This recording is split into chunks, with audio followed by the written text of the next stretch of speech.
What's up guys, Intellitech Studios here, and today we'll be doing a full in-depth review on the new Shark PowerDetect upright vacuum. Freshly released, it is Shark's latest flagship upright as of 2024. Now, I also have the previous generation Shark Stratos, which was the flagship Shark, wow, that's a tongue twister, flagship Shark upright since 2022. And in my previous generation Stark Stratos review, I mentioned that it had a lot of glaring flaws, and for that reason, I couldn't recommend it over the competing Dyson Ball Animal 3 or any other machine. Will the Shark PowerDetect change my mind, and will the improvements to it make it a better recommendation than the Stratos, and possibly worthy of consideration for the price? Well, starting off, let's talk about the price. Now, the Shark PowerDetect, I managed to get it for $299 because Shark was doing a deal right now for $100 off on their website when you order directly from them.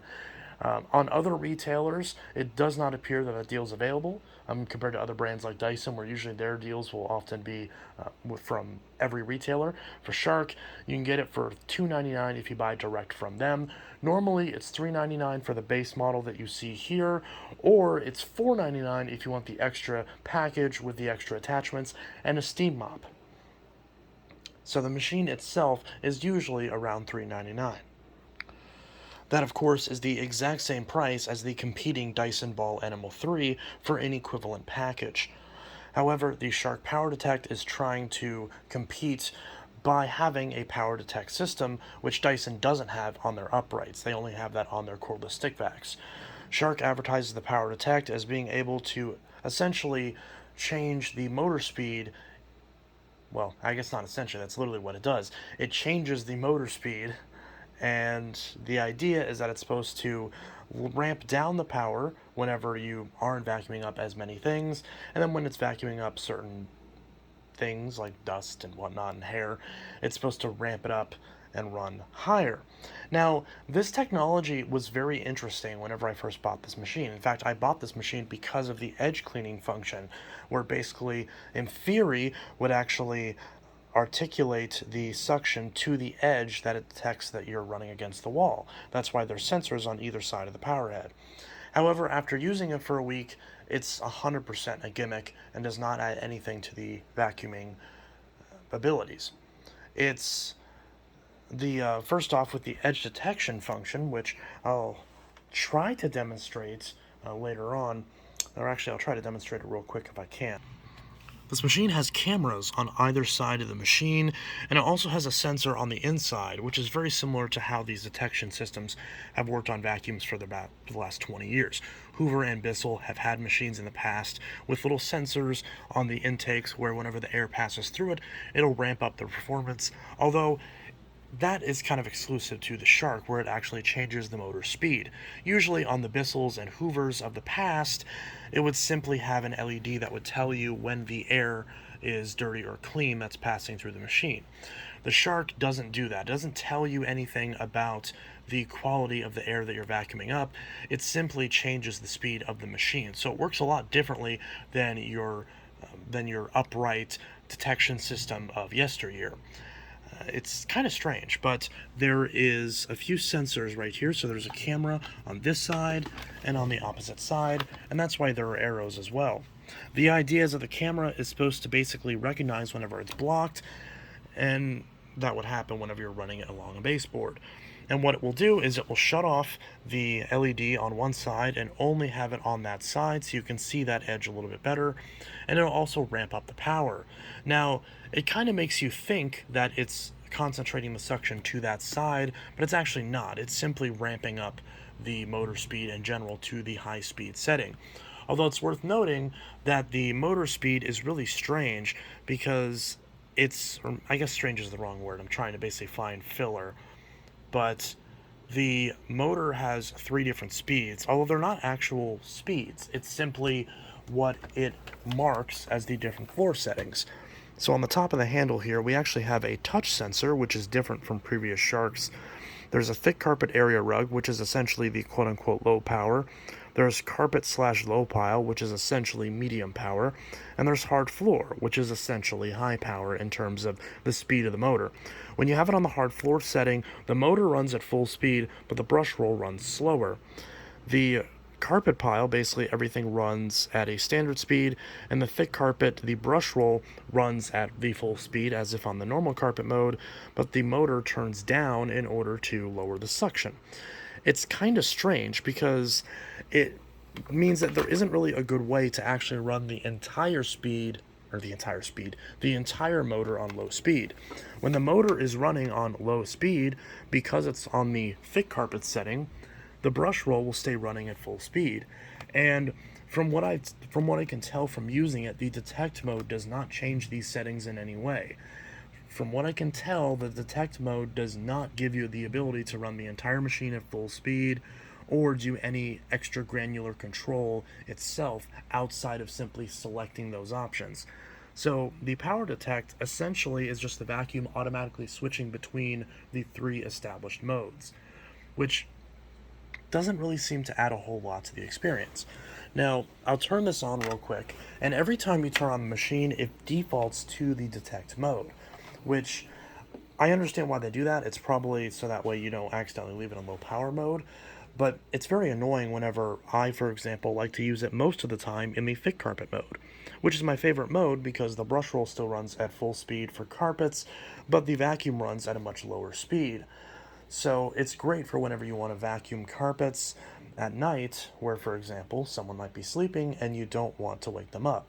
It's very similar to the feature that I've used a lot on my Miele U1, which is a much more premium machine. However, because the brush roll always runs at full speed, it makes it not practical for running it on bare floors, which means that that high carpet setting is simply just a halfways low power mode, and because the brush roll isn't able to run at the same slow speed that the motor does, you can't really use it on bare floors. But then, not only is the machine loud in general on its full power mode, although thankfully better than the Stratos, it's even more amplified when you're on a hard floor because you don't have the sound dampening of the carpet. And the brush roll setup is also very loud in of itself, and I'll demonstrate that in just a sec. So first off, we'll turn this on, and we'll just leave it by default. And it also makes a weird little jingle, kind of like the like Samsung washing machines, which is kind of cute. I do like it, although I do worry that it's another thing that can potentially break, but nevertheless, it's cute. So now it's on detect mode. You see now it ramped up, and now it ramped back down. And it's got this kind of LED right there, so again, it tells you when it's boosted.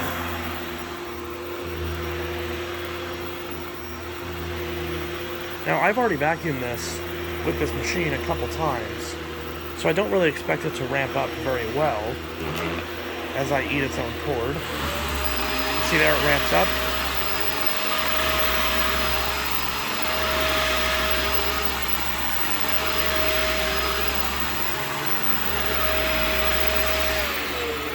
See, it ramps back down. And if I put it along the edge, see, there you go. Although it's kind of struggling a bit.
As you can see there, the thick carpet slash area rug part still doesn't really lend itself to small area rugs like this, which a lot of people have reported issues with various vacuums struggling to clean.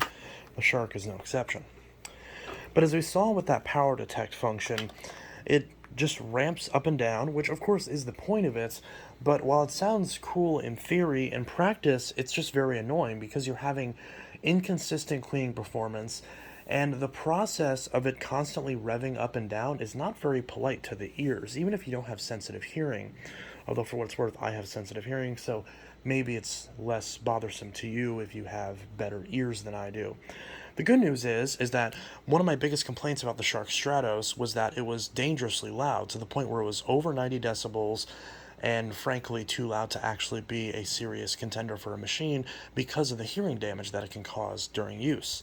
The Shark PowerDetect does fix that issue. Even at its highest setting, it doesn't have the same high-pitched shrill noise, and it does run at a lower volume even on its highest setting than the Stratos does. So if your Stratos is too loud but you otherwise like the machine, then the PowerDetect in that regard could be a decent upgrade. And we saw the function too where it was able to concentrate, quote unquote, I use that term very loosely, concentrate the suction to one side for edge cleaning, but it doesn't actually concentrate the suction. The suction is still center feed, and the system still does terribly at edge cleaning, just like every dual clean Shark, because of the design of the nozzle. It simply is not capable of edge cleaning very effectively, and having a light that shines only on the edge you're trying to clean doesn't actually make it any better at edge cleaning, unfortunately. So again, that was one of the features that made me buy this machine because it seemed really cool, but unfortunately it's just a marketing gimmick. It doesn't actually do anything. And speaking of marketing gimmicks that don't do anything, the detect function in of itself, as I was kind of alluding to, doesn't actually clean carpets any better than previous Sharks. Shark claims that this has has the best overall performance of any vacuum, but I'm not sure where they get those numbers from, because based on my experience, this machine still cleans terribly on carpets. Although, to be fair, it is better than the Stratos, and it is the best cleaning dual clean Shark that they've made in a while. But it still doesn't clean as well as a standard traditional brush roller, either from Shark, like on their old Navigator Liftaway NV352 machines, or on a more typical machine like a Bissell, a Hoover Wind Tunnel, or even the competing Dyson Ball Animal 2 and Animal 3. It simply does not clean carpet as well, and no amount of marketing can change that. One of the aces up Shark's sleeves for a while was the dual clean system allowed it to do great at picking up large debris and also dusting bare floors. And while this machine does still dust bare floors really nicely with that soft roller, the ability for it to pick up big debris is much worse than previous generation Sharks like the Apex and the Rotator Duo Clean series, of which I also own. This machine, just like the Stratos, really struggles with getting debris stuck inside the housing for the main brush roller, and unlike the Apex, this part is not removable. For whatever reason, they designed that to not be removable, so any large debris that you vacuum up will often get stuck in there. And in a lot of cases, when I try to use the machine on the mode that I want to use it on, which is the high carpet mode, because that mode has the quietest suction motor, because the brush roll is running at full speed and because the machine doesn't have all of its suction in that mode, the brush roll not only is very loud, but it also struggles to pick up debris and will often kick stuff behind it. And just for a brief second, I'll demonstrate how this thing sounds on the high carpet pile mode on both carpets and bare floors. Because on carpets, I really like it. Yes, it doesn't clean as well, but it's very nice to use because of how quiet it is. And also, the big issue that I have with Sharks in terms of the handle weight is addressed on this machine when you run it in lower power mode, because the suction isn't so strong that it's not pulling the machine down and making it difficult to push and pull as much as it usually does. So the handling on this is a lot better than the Stratos. It's still more than any other machine that doesn't have a high-mounted motor setup in this, but it's pretty much what you'd expect. And in fact, for me, it's even easier to push and pull than the Cibo Dart, which does have a similar issue with the motor being mounted up high because of the lift-away system, and therefore the machine being heavy in the hand. So this thing still is an improvement from the other dual clean sharks, also in terms of handling, but again, it's still not going to be as nice to use in terms of weight and maneuverability as the older NV352 and professional lift-away sharks. Those more basic models are still going to be much lighter weight and much easier to sling around, and much more practical in lift-away mode, which I'll demonstrate in a sec as well. And again, it defaults to the detect mode, and this is a touch panel, so you have to tap the one that you want, and it's very sensitive. Sometimes it will change by itself, and also, every time you remove the hose, or at least almost every time, it's very inconsistent. When you remove the hose, for some reason the entire system will glitch out and default to a random mode. It'll change from the thick carpet mode I have it on to either carpet or detect or hard floor. Most of the time it's hard floor mode by default, but there's no real consistency to it, and that makes no sense, because why would I need the maximum suction when I'm just using handheld tools? Doesn't make any sense. But for whatever reason, that's the way Shark designed it. You also have to really slap this thing to get it to click into place, but that's something you do get used to. So let's turn it back on and put it back on the thick carpet mode. So there we go, thick carpet mode. And as we can see, in this mode, when it's not trying to change, this is actually very pleasant, and I quite enjoy this mode. In fact, this is the mode that has pretty much made the only real case for me to keep this machine, because I actually do really like this mode. It's nice and quiet, but the brush roll still runs at full speed, so on carpets, this is actually quite a nice mode. Again, it reminds me a lot of my Miele U1, which unfortunately isn't even available anymore. So it's quite pleasant, and I can even have a relatively normal conversation. Yes, the brush roll is a little bit loud, but it's dampened by the carpet. Now, when I go onto the hard floor, it's a bit of a different story, unfortunately. You can just hear that rubbing against the hard floor.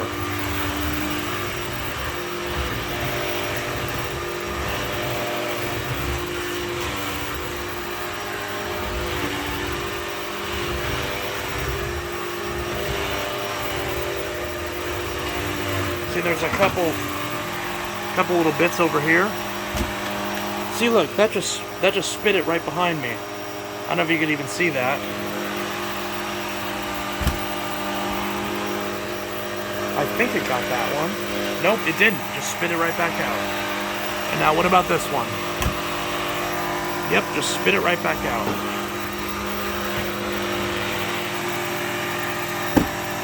Whoa! It shot that all the way over there. So yeah, I mean, large debris is usually the biggest selling point of these dual clean sharks, and it just spits it out. Which makes no sense, because usually that's always been a win for sharks, is the ability to pick up large debris. Those are just 3 individual pieces, and this is the exact right size to where other machines, in fact, can pick this up just fine. Now, just to be fair, this is the Dyson Ball Animal 3, which is the exact same price as the Shark PowerDetect right now. They are both $500 for the extra expanded model, $400 for the base model, and $300 on sale. So, this is the Ball Animal 3. It has a standard head on it. We're gonna put it in the middle section, which opens up the gates underneath. And we're gonna see how well this does at getting these 3 little pieces of dog food that the shark couldn't get up.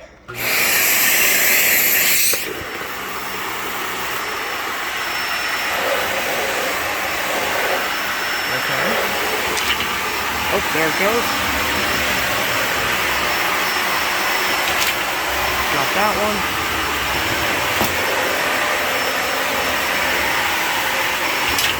And I got that one.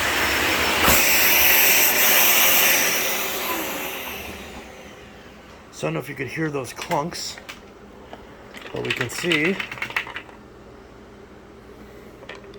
they are in there. There's 1, 2, 3.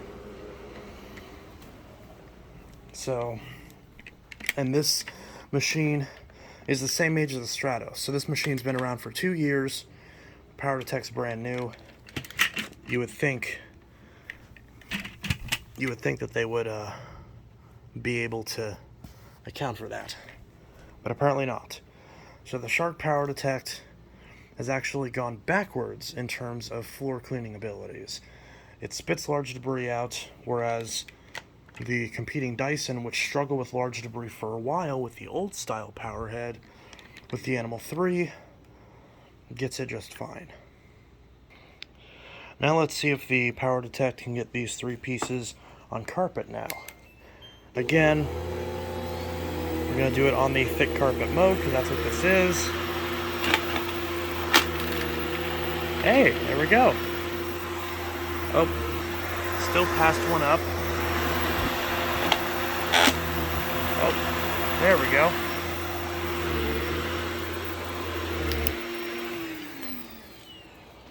So it still struggled to get them on carpet, but it did eventually get them, from what I can tell. So hey, it did get them. Now, let's talk about where that went, because sharks are known for having relatively rudimentary cyclone packs. One of the things that I complained about, though, on the Stratos was this weird square-shaped bin.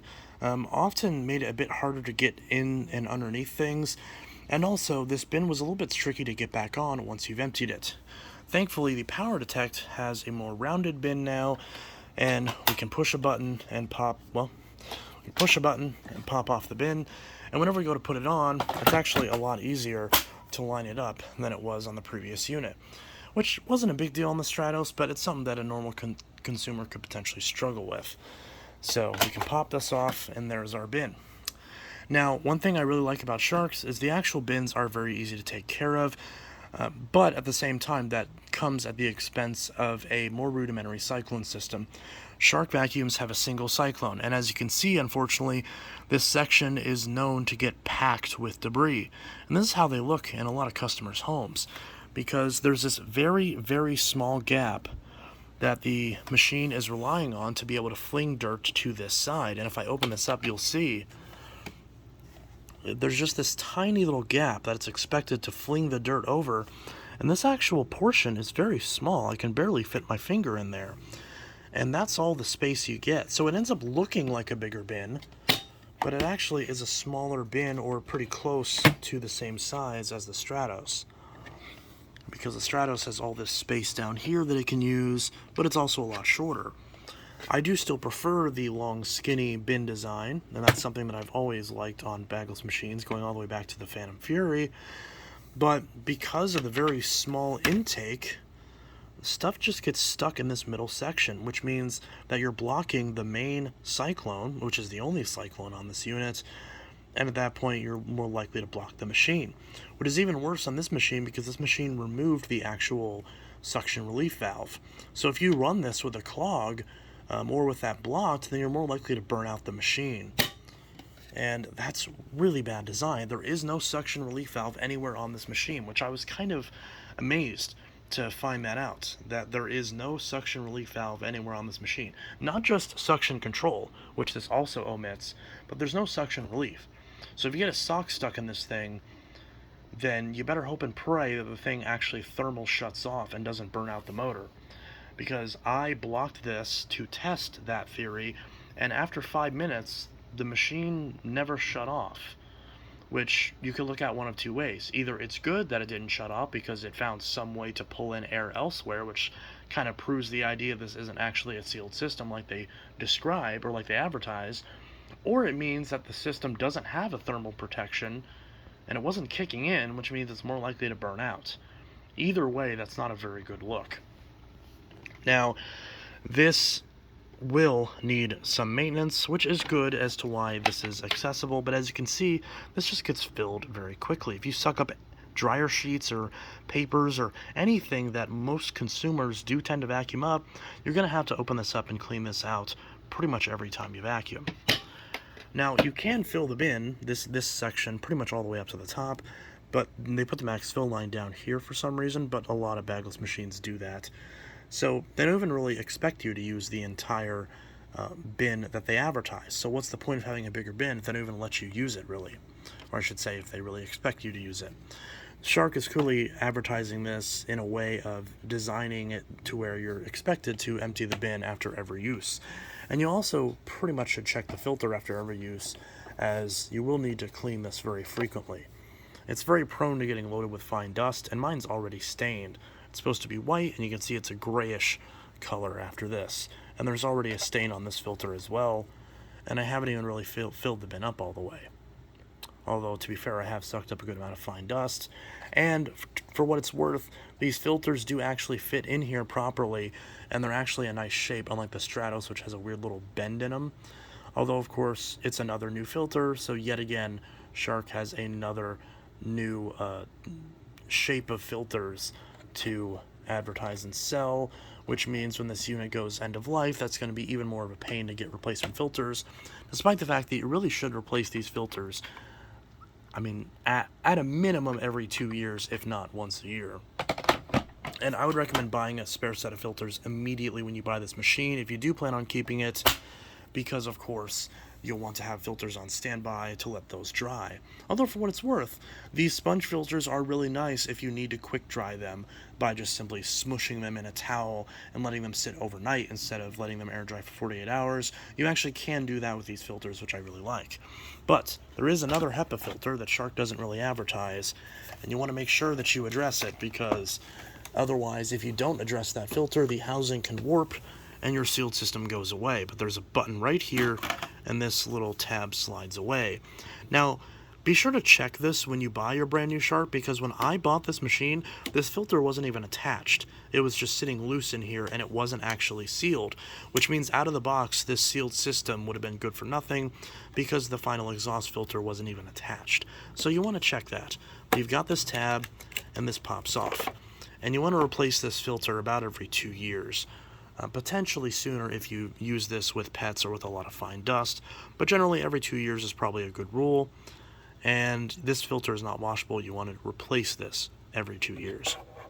Whereas, despite washing the top filters about every month or every time you empty the bin, depending on what comes first, you still want to replace these about every year or two, because these filters, especially both this and especially this small pad filter, deteriorates very quickly. This filter in particular does not age well, and after just a couple washes it gets really messed up. And if you're going to buy this, you might as well buy a whole set of filters. And often, just like every other Shark, I expect there to be aftermarket sets of all 3 filters available for very cheap very soon. So once those are available, just buy a whole set of these and have them on standby, so that way you can pop these in whenever the originals are drying, and you can have that HEPA filter on standby for whenever it needs changed.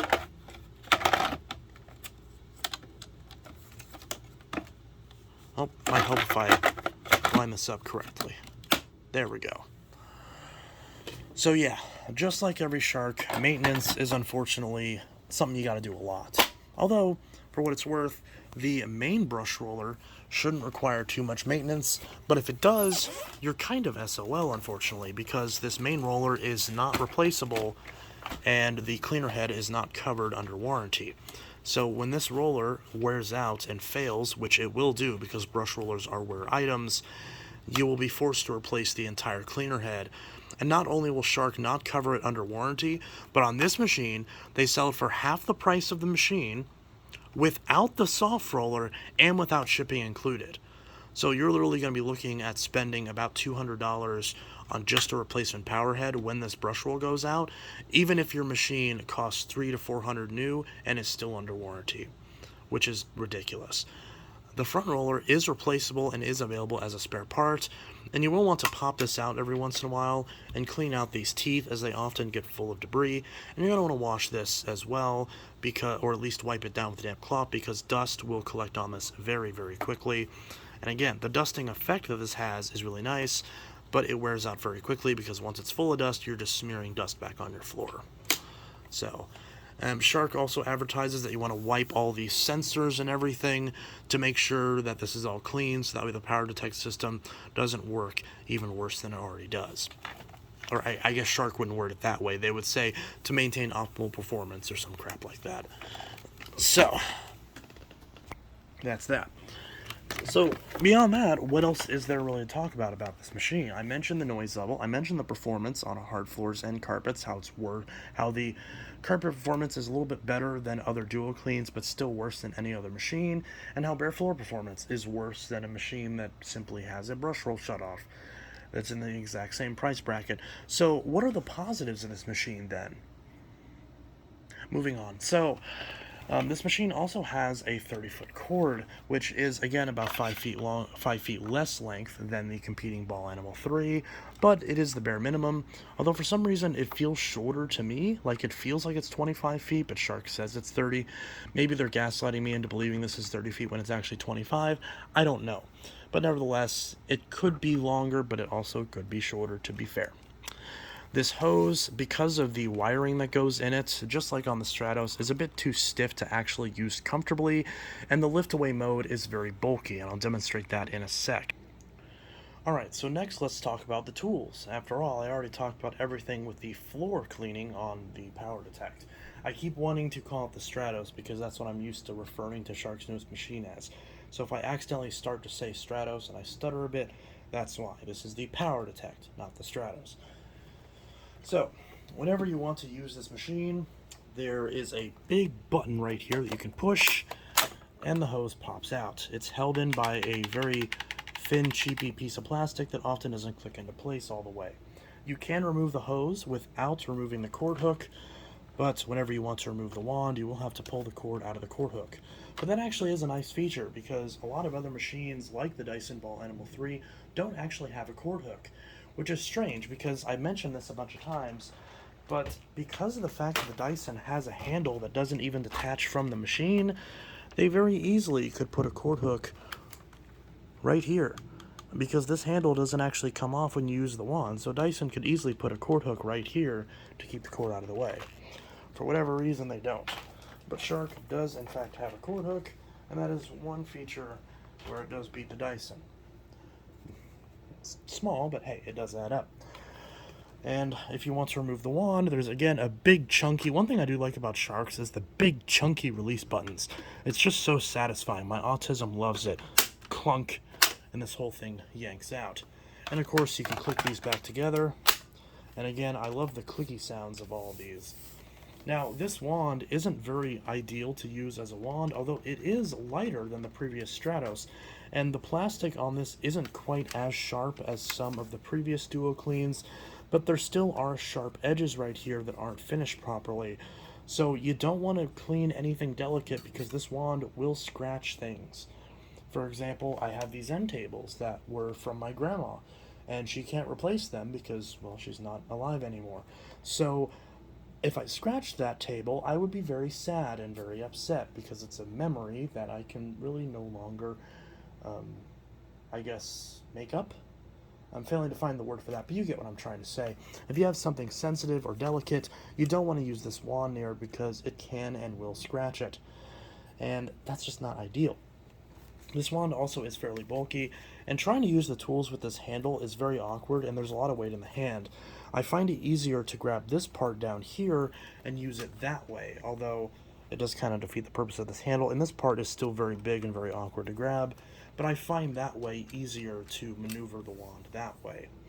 Now, you have two attachments on board, and one of the things I complained about with the previous Gen Stratos was that you didn't have any sort of dusting brush. Now, what I said to Shark is because Shark makes a dusting brush that attaches to both their crevice tool and their upholstery tool. For some reason, if you want the crevice tool that has a brush on it, that would be in a similar vein to the Dyson, you have to buy the upgraded $500 package, which is ridiculous. That should be a standard onboard tool. Instead, we get this dusting brush that's part of the upholstery tool. So there's this little clip and it pops right off. And this is the exact same upholstery tool we've seen on every Shark. It's just, despite this being the exact same upholstery tool that we get on the Stratos, in fact I can show you, it's the exact same tool. For some reason, Shark will give you a tool that is supposed to come with a brush, and they just won't give you the brush on a $400 vacuum because for some reason they feel the need to cut even more corners than they already do. I don't understand why they do that. You do have some suction relief on the upholstery tool, but not on the crevice tool, which seems kind of backwards. Because again, the machine itself, unlike the previous Stratos, does not have a suction relief hole, because instead there's a giant LED light for some reason, which we'll talk about that in a sec. So you've got this brush, which it does have decently soft bristles. You can tell that Rocco's been rubbing up against it because there's orange cat hair on it.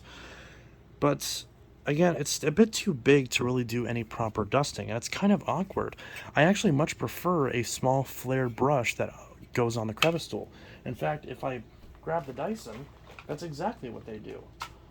If I grab the Animal 3's combination crevice tool dusting brush, which we can see, you get a much longer crevice tool.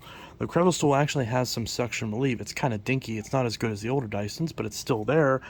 And you have a brush. And even if you don't like the brush, you can take it off. And then now you've got a crevice tool that's like 2/3, well, not 2/3, but it's, 3 inches bigger. And 3 inches, it can make a big difference. So, if you're trying to get into couches or anything like that, you've got some extra reach there. And why would you not want that? It just seems kind of strange. And again, they very easily could put a brush on this, but they just refuse to for some reason. I don't really understand why. So, again, on Dyson, we've got that extra brush, and on the Shark, you don't get that. You just get a basic crevice tool, the same thing that you get on the cheaper machines.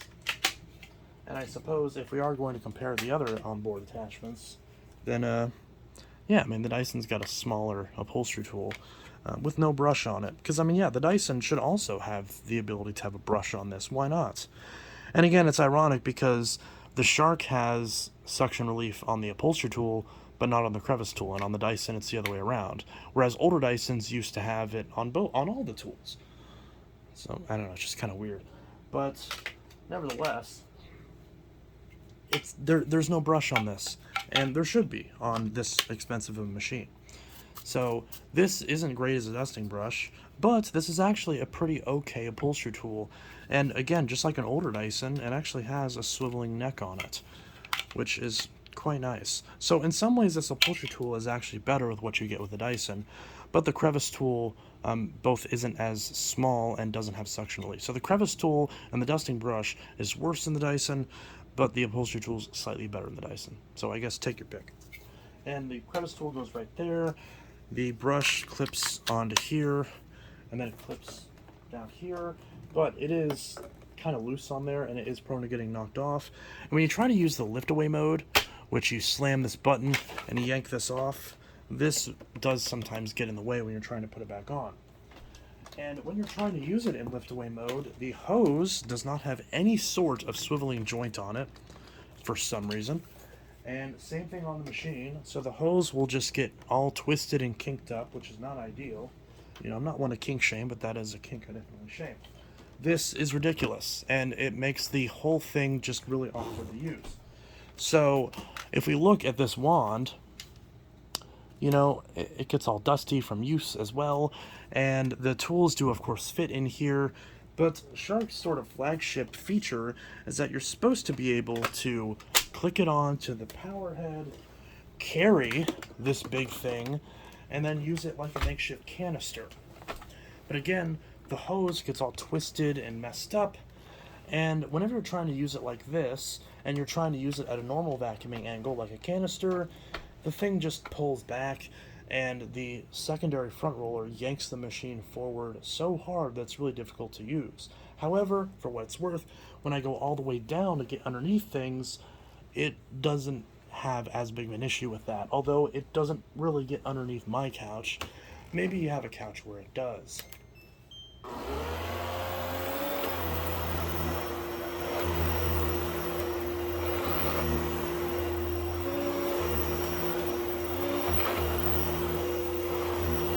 Yeah, when you see all this, just like, what is this? It's just all, yeah, the hose is just all messed up like that. And then, of course, it doesn't twist, so the only way to get this off is I have to press the button, pull off the hose, and manually twist it around and whack the tripod in the process. And then I gotta put that back on. Again, I gotta let the hose de-twist itself and click it back on, and now the cord's tangled up in it. So it's just not worth it. The powered lift away, for me, just doesn't add any value because I don't have anything that the powered lift away can get underneath that a standard vacuum can, or can't, I should say.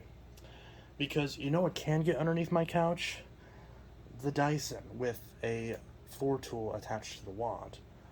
And, that's pretty much it. In fact, the main power head on the Animal 3 can get pretty much the same amount underneath my furniture as the Shark can. So you can see it goes about there before it locks out, and when it's in lift-away mode, it's the same story. I can't get it down any further. And then when I grab the Dyson, again, same story. It locks out right when the power head gets underneath. It doesn't get quite as far as the Shark, but it's pretty close. And if I want to get further underneath, I can grab one of the Dyson floor tools, like the flat out tool, and put it on the wand and go underneath that way.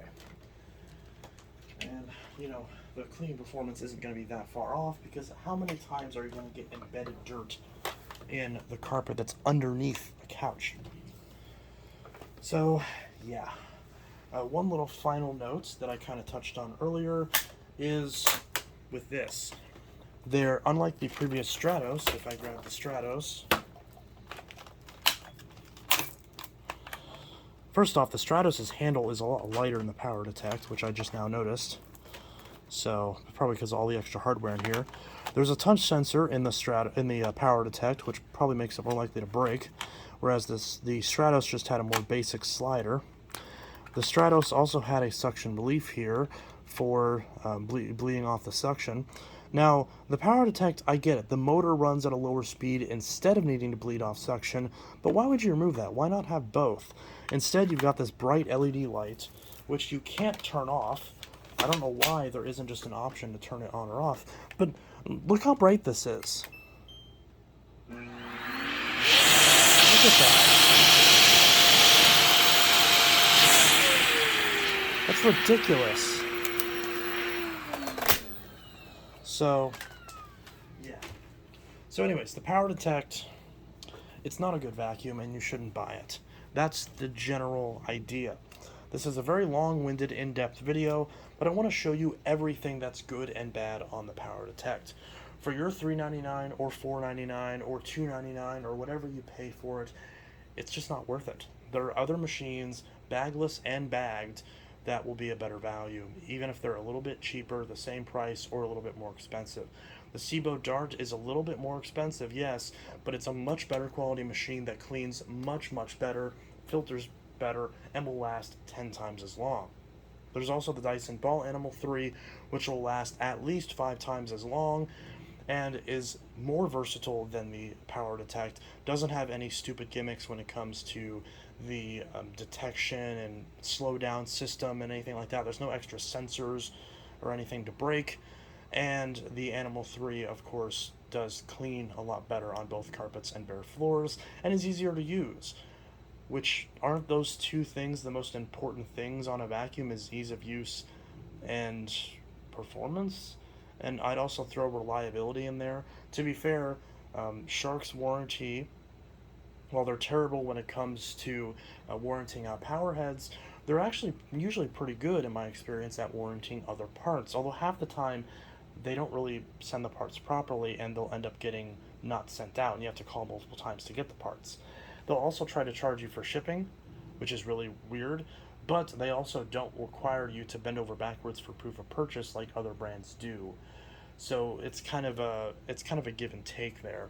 Dyson's warranty, for what it's worth, has been getting a lot worse as of late, but there are ways you can get around it by using their live chat and contacting their service centers, where you can kind of get around it, even if it's still more of a pain than it should be. And of course, Cibo has really good customer service, but that's only what I've heard. I haven't actually used it. I haven't needed to, which I guess speaks volumes for how good the machine is, if I've never even needed to contact service in the first place. So, the Shark PowerDetect is a terrible machine and you shouldn't buy it. If you want a Shark for bare floors and you like the dual clean system, then the only one that I could maybe sort of recommend is, I've heard a lot of good things about the Vertex, although that's the only Shark that I haven't tried. So maybe it's just as bad and I just haven't tried it yet, but other people seem to like it. And if you want a Shark for carpets, the basic NV352 Navigator Liftaway is still the best machine even 10 years later if you want a Shark for cleaning carpets. That machine still is bested by some other more rudimentary machines, but there's plenty of aftermarket support for it, and you can find them on the side of the road for literally free. So if you want a Shark, those might be the avenues that I'd recommend. But really, if you are watching this channel, you shouldn't want a Shark. There's no reason to buy a Shark. There's other better options out there, like the Sebo Dart, like the Dyson Ball Animal 3, or if you're looking for something a bit cheaper, then consider a dual setup with a more basic bagged upright and a more basic bagged canister, where you can get the full setup, both machines for $200, and have an entire home cleaning solution where each machine is tailored to the surface you're trying to clean. That's also an option as well that I recommend. And there's many different combinations for that, like the Bissell Power Force and Eureka Mighty Might, etc. But anyways, this was Intellitech Studio signing out with the most in-depth review on this machine that you will ever find on this website, and I can confidently say that. And if you enjoyed this video and found it helpful, then please consider liking this video, leaving a comment, subscribing, or potentially, if you want to send a super thanks, that's an option as well, but you don't have to do that. This machine is going back. I don't like it, and frankly, even though the marketing was able to kind of pull me in, after using it, I realized that this thing is no better than the previous Sharks. Although, again, they did address the noise complaint with the Stratos, so credit where credit's due there. And they also addressed not having any kind of dusting brush in the box. So they addressed those two issues, but they also brought up their own issues as well. So anyways, this is Intellitech Studios signing out with my full in-depth review on the Shark PowerDetect. I hope you enjoyed this video and found it helpful. And anyways, have a good one. Peace.